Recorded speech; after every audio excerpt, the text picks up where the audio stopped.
Chapter 22.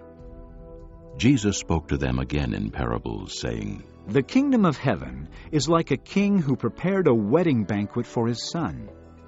He sent his servants to those who had been invited to the banquet to tell them to come, but they refused to come. Then he sent some more servants and said, Tell those who have been invited that I have prepared my dinner. My oxen and fattened cattle have been butchered, and everything is ready. Come to the wedding banquet. But they paid no attention and went off, one to his field, another to his business. The rest seized his servants, mistreated them, and killed them. The king was enraged. He sent his army and destroyed those murderers and burned their city. Then he said to his servants, The wedding banquet is ready, but those I invited did not deserve to come. Go to the street corners and invite to the banquet anyone you find. So the servants went out into the streets and gathered all the people they could find, both good and bad, and the wedding hall was filled with guests. But when the king came in to see the guests, he noticed a man there who was not wearing wedding clothes.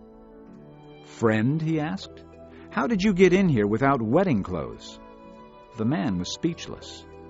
Then the king told the attendants, Tie him hand and foot and throw him outside into the darkness, where there will be weeping and gnashing of teeth. For many are invited, but few are chosen. Then the Pharisees went out and laid plans to trap him in his words. They sent their disciples to him along with the Herodians. Teacher, they said, we know you are a man of integrity, and that you teach the way of God in accordance with the truth. You aren't swayed by men because you pay no attention to who they are. Tell us then, what is your opinion? Is it right to pay taxes to Caesar or not? But Jesus, knowing their evil intent, said, You hypocrites! Why are you trying to trap me? Show me the coin used for paying the tax. They brought him a denarius, and he asked them, Whose portrait is this, and whose inscription? Caesar's, they replied. Then he said to them, Give to Caesar what is Caesar's, and to God what is God's. When they heard this, they were amazed. So they left him and went away. That same day the Sadducees, who say there is no resurrection, came to him with a question. Teacher, they said, Moses told us that if a man dies without having children, his brother must marry the widow and have children for him. Now, there were 7 brothers among us. The first one married and died, and since he had no children, he left his wife to his brother. The same thing happened to the second and third brother, right on down to the 7th. Finally, the woman died.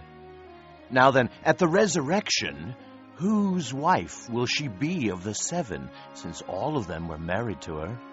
Jesus replied, You are in error because you do not know the Scriptures or the power of God.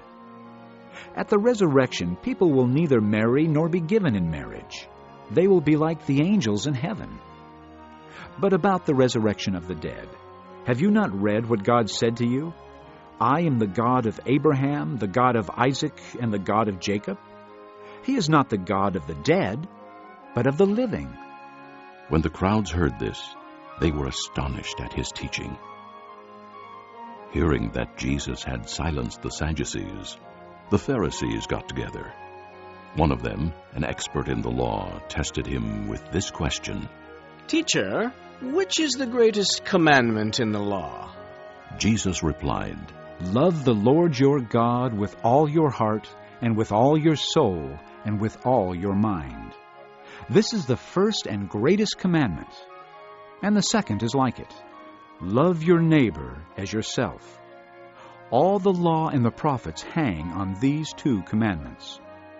While the Pharisees were gathered together, Jesus asked them, What do you think about the Christ? Whose son is he? The son of David. They replied. He said to them, How is it then that David, speaking by the Spirit, calls him Lord? For he says, The Lord said to my Lord, Sit at my right hand until I put your enemies under your feet. If then David calls him Lord, how can he be his son?" No one could say a word in reply, and from that day on, no one dared to ask him any more questions.